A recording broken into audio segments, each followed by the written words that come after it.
Hi you guys, and welcome back to another true crime and makeup time video. If you're new here, my name is Zara and I post a new true crime video every single week. So if you love makeup and you love true crime, definitely hit that subscribe button, guys. It would mean so much to me and I would love to have you join the fam.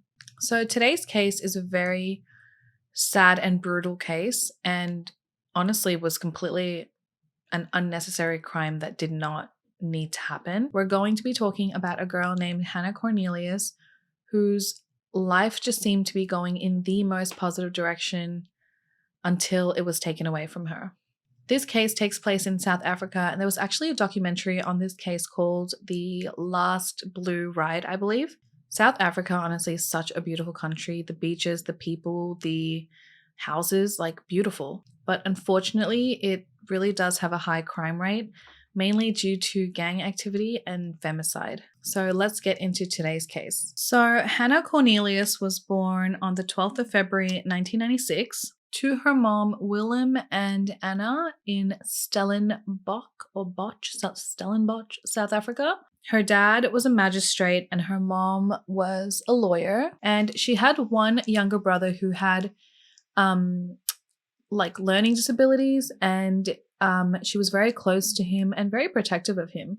Hannah grew up in a loving, well-educated, well-respected family, and that trickled down to Hannah and her personality. She was a really good girl, well-educated, and super kind. She was noted as being an exceptional pianist, and she had really high grades in school. And I mean, she excelled in school. Her grades were like high. And she worked really hard for it.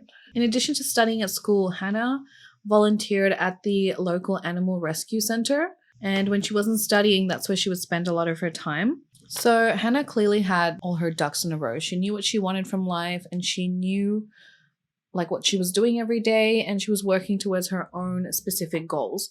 On top of being a great student, really kind person, Hannah had a boyfriend named Finello Aarons, and he said the minute that he laid eyes on Hannah, he knew that Hannah was going to be his future wife.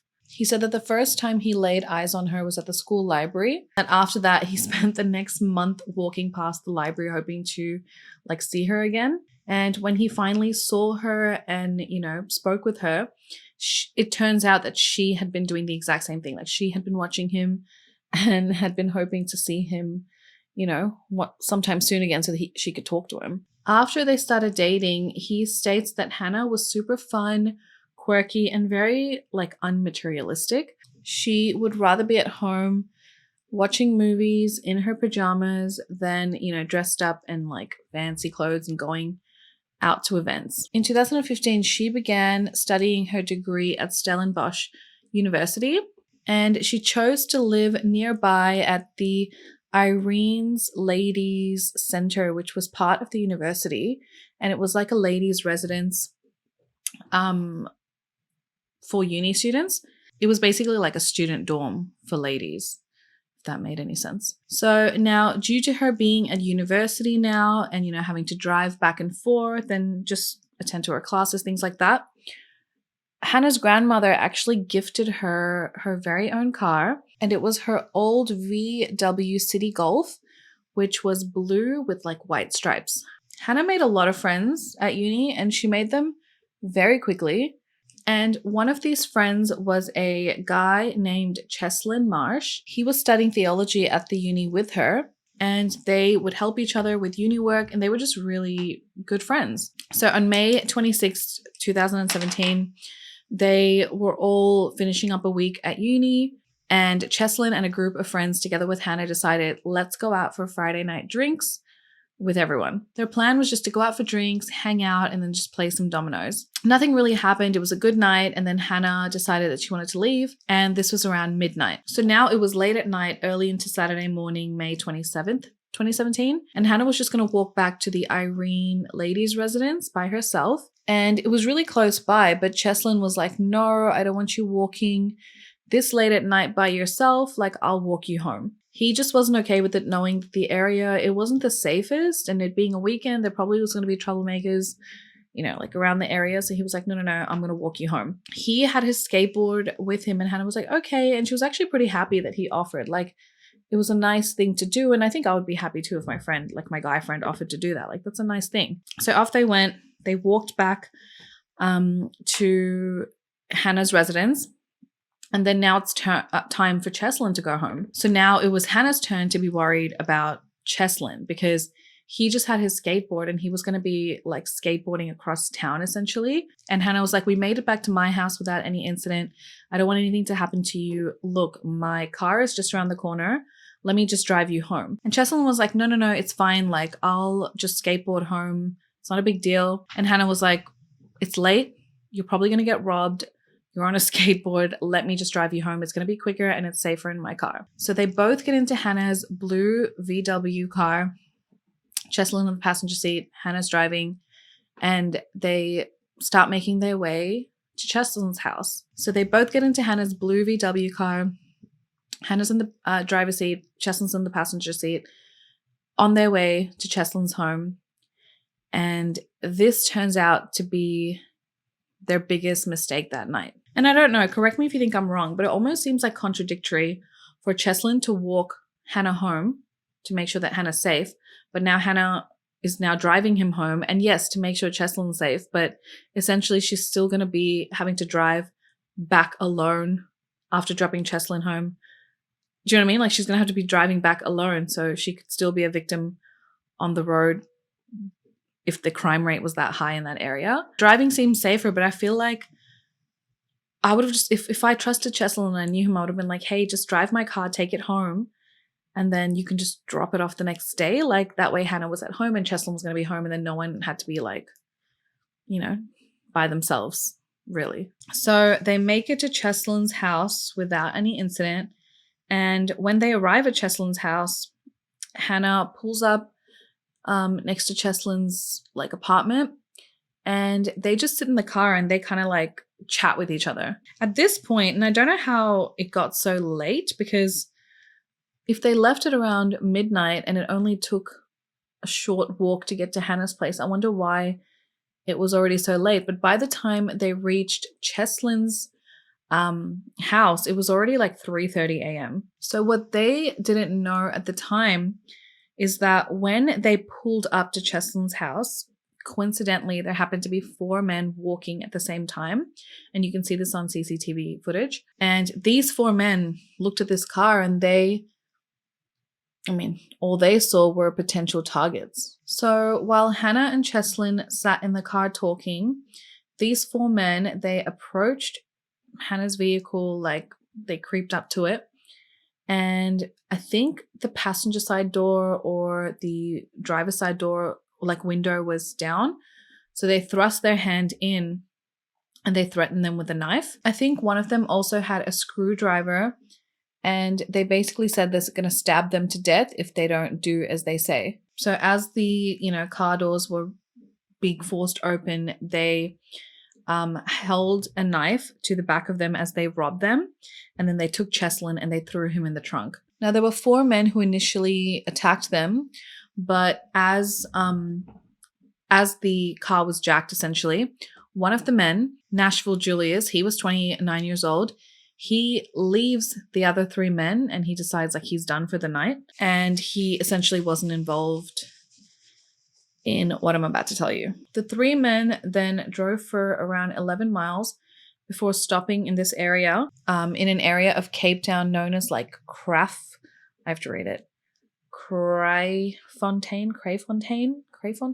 And along the way at around 4:34 a.m., they stop at a local gas station where 33-year-old Vernon Whitboy, he enters this gas station and goes up to the ATM. During this moment, he tries to withdraw money from Cheslin's account, and you can see he keeps entering in the PIN, but it's like a wrong PIN. And obviously he was unable to get any money from Cheslin's account because Cheslin had given him the wrong PIN. So this wasn't good. So Vernon returns back to the car. And during this whole time, Hannah's just sitting in the front seat, so uncomfortable with these 3 men.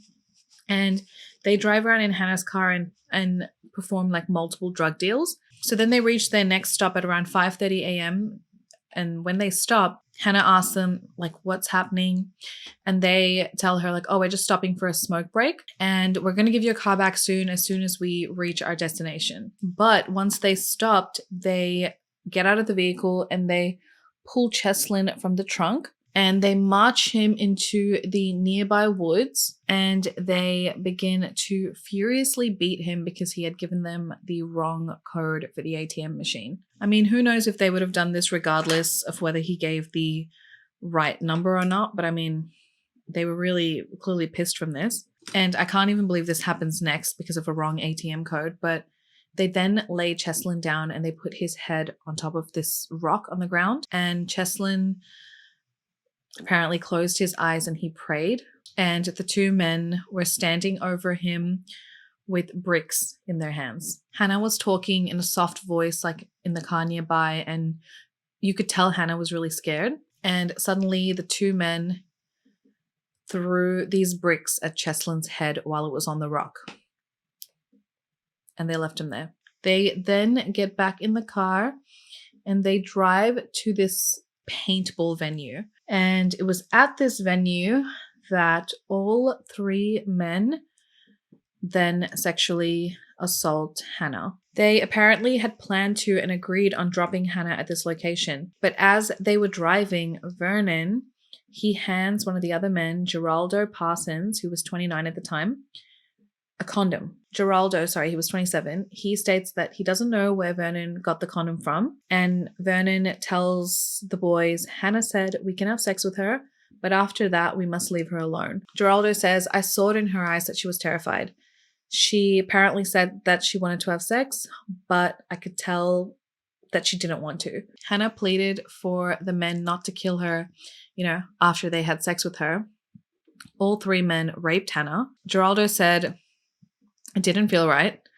I have, a wife and kids at home, but I did it anyway. Geraldo said that he raped Hannah first, followed by Vernon, and then followed by Eben van Neerk, who was 28 years old. Geraldo even said that he tried to get them to release Hannah following this, but they didn't listen, and they then put Hannah in the trunk and then drove her to this nearby vineyard. Geraldo said, he wanted to leave her there so they could steal the car. So in order to do so, he goes to the boot and he tries to get Hannah to get out of the trunk, but she didn't want to get out of the trunk. Obviously, she must have been terrified thinking they're going to kill her. And apparently she was like holding onto the car and like not leaving. And she started panicking. So then Eben, he walks up to her and then he stabs Hannah with a knife. They take Hannah out of the car and Vernon then arrives with this huge 40-kilo rock. And as Hannah is standing, he trips her so she falls down. And as she falls down, Geraldo yells out, don't kill her. We've already killed, the other guy, Cheslin. We've got the car. Let's just go. But Vernon doesn't listen and he takes this huge 40-kilo rock and he throws it on Hannah's head. Like, what a way to kill someone. In later forensic evidence, basically, a pathologist said that the weight of that rock alone would have killed her instantly. And Hannah had extensive injuries to her genital and even cervical area, guys, with the pathologist saying that the sexual assault that she endured would have been a very violent and painful one. Her arms had displayed heavy bruising from where she had been held down during the assaults. And it's also believed that more than one man would have been required to lift the rock that ultimately killed Hannah. And that's because the day before, there were actually two construction workers who had come across this rock. Like they were working on like this manhole cover, and they actually came across this rock and put it on top of the manhole they were working on to prevent anyone from falling, inside. And they said it was so, it's the exact same rock, by the way. And they said it was so heavy that they needed the two of them to be able to even lift it up. So because of that, it's believed that more than two men were needed to take and pick up this rock and even set it down. The skull is made up of super strong bones, and it's It doesn't break easily. The pathologist said the blunt force injuries to Hannah's head were extremely fatal. I mean, we talk about this and I'm telling you how it happened and things like that, but when I actually think about it, like what Hannah must have even been thinking in that moment, that she sees this rock about to be, it's just so brutal. And I find like there's just no mercy in some of these killings. It's so brutal. So brutal. So amazingly, that same morning that everything took place, May 27th, Cheslin regains consciousness, like after getting bricks thrown at his head. He was bloody, bludgeoned, but he managed to get to his feet and try and get some help. He staggered to a nearby house where he was able to ask the couple to help him. And the couple that helped him, initially they heard like these groans coming from outside their house, but he didn't actually know what happened to Hannah. So when the authorities were called, Cheslin was taken in to get looked at. But while they were trying to treat him, he was like, my friend Hannah. He was like telling them about Hannah. The events of that night was so traumatic for Cheslin. After everything happened, he was unable to actually go back to uni and return to his studies. And he actually remained deaf in 1 year as a result of the attack. When he gave testimony in court later on, the scars all over his head were very much still visible. So unfortunately, 2 hours prior to Cheslin, waking up and being found, essentially, they had already found Hannah's body. So after killing Hannah, the 4 men, they just continued their rampage around town in Hannah's car. After Cheslin described to the police what had happened, the police at least now knew that they were looking for these men in Hannah's blue Volkswagen. The 3 men then robbed at least 2 more women. They chased one woman in the car and then they robbed her. The second woman was actually kidnapped and then robbed. They then dropped off Eben to his house and they paid him 1,000 rand for that night's activities, which 1,000 rand is like $62. Yep, for a murder. Oh, and 2 robberies, / kidnappings. They then tried to like pawn off the car or like sell it to like various random people, but nobody was like taking the bait. And due to them having no cares for the blatant crimes that they had created earlier, in the day and the night, they continued to drive around in Hannah's blue car.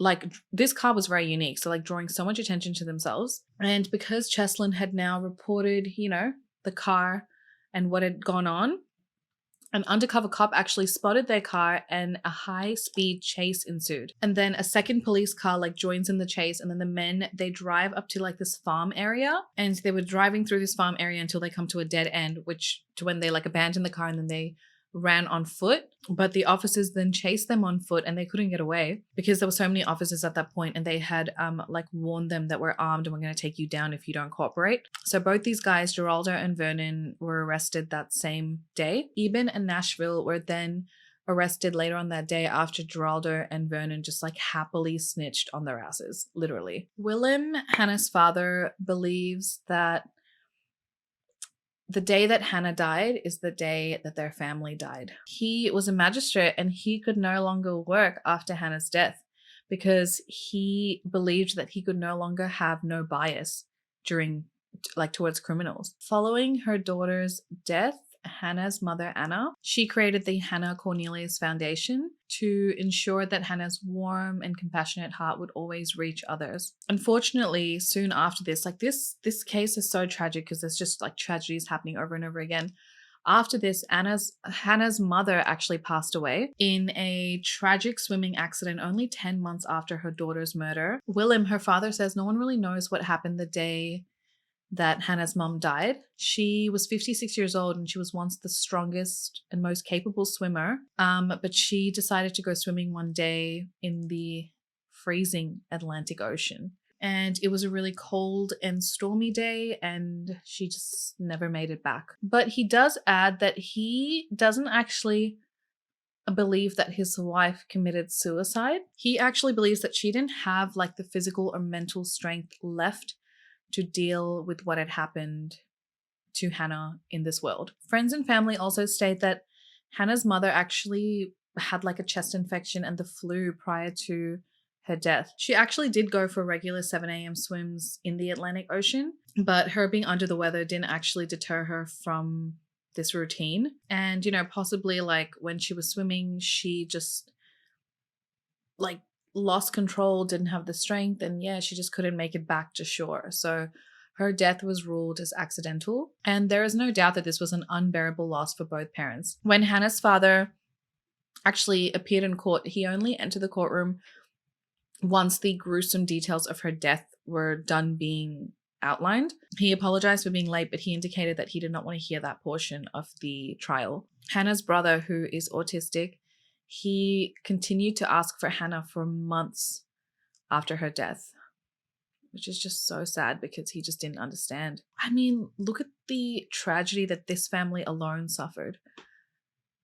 I always wonder, like, why these things happen to people. Like, now it's just the father and the son. It's a really, really sad ending to this family in a way. During the trial in May 2018, the judge stated that none of the defendants showed any remorse for their actions, and she condemned them for keeping Hannah after leaving Cheslin behind. She said it showed that they wanted to take full advantage of her without Cheslin being present, and she said that the horrible rape had taken away Hannah's privacy, dignity, respect, and she said that they had just treated her in the most crude and callous way you can treat a human being. The judge further pointed out that Hannah had already been in pain when she was in the trunk, pain from resisting them and pain from the assault and pain from the attack, and they still put her in the trunk, you know, in that condition. And then she added that killing her with that rock was just vengeful and vicious. She commented how this entire event destroyed the Cornelius family and how Cheslin had suffered such a great deal of trauma that he was unable to carry on with his normal life. I mean, he was a healthy, normal guy, and after one night trying to be noble for his friend Hannah, this event takes place, this crime that not only did he witness, but he, you know, was a part of. And losing his hearing was one thing, but losing his friend was the worst. All the defendants actually had a prior criminal history and were predisposed to violence. Vernon alone had a criminal record, I think, spanning like 20 years. Geraldo had like several tattoos that were violent in nature, including one that said like "fuck the cops" and another that said like "hungry for money and thirsty for blood" or "hungry for dollars," something like that. And there was also a depiction of a tattoo of a baboon with a woman's face like spreading her legs. Cool tattoo. During the trial, it was revealed that the attack on Cheslin and Hannah was only part of an 11-hour crime spree that the men partook in. After they killed Hannah, they go and they chase that woman down in the car to rob her. She was coming home from work. They chased her in the car, eventually catching up to her and stole her handbag and her phone. They then kidnapped their second victim, Mimi October. They kidnapped her in Hannah's car, forced her to give them her bank details. They then pull up to a Shell gas station. Vernon, again, he's the one that goes inside to the ATM, and he withdraws like 3,000 Rand, which is like 200 odd USD from an ATM inside, which cameras everywhere, by the way. ATMs have cameras. While she waited in the back of the car, and when they were done getting her money, thank God they freed her. Like they let her go at like a local road. But still, these two men, they weren't done. They went on to try and rob a third woman, I believe. But by this time, the police were aware of their vehicle and the murder of Hannah. They then attempted to pull the car over, and that's when the high-speed chase began and they were caught. The evidence against the men was so strong. They committed these crimes in areas with high CCTV footage. Geraldo and Vernon confessed. There was DNA evidence, and the rock that was used on Hannah, the exact same rock, was actually brought into court as evidence. And most importantly, Cheslin testified. Taking into account the depravity of this crime, their previous criminal convictions, and their personal circumstances, and the fact that they did not seem remorseful, the judge handed down the maximum sentence possible. As she announced their sentencing, the whole courtroom cheered, and they were chanting the word "justice" as the men were removed from the courtroom. Cheslin also came for the sentencing, and he had just been fitted with a new hearing aid that did help him with much of the hearing loss that he suffered. His mother confirmed that Cheslin heard everything the judge had said, and she says he heard it clearly, basically showing that he was not broken down by these men. Cheslin stated that he was relieved that justice was finally served, and he just couldn't describe how he felt. He just felt happy. He also met with Hannah's family during the sentencing. He said that Hannah's father told him to not give up on his dreams and to continue with his studies and make a good life for himself. So in May 2018, Geraldo, Eben, and Vernon, they were all found guilty of the kidnap, rape, and murder of Hannah, as well as the kidnapping, robbery, and attempted murder of Cheslin. The three of them were sentenced to 2 life terms each.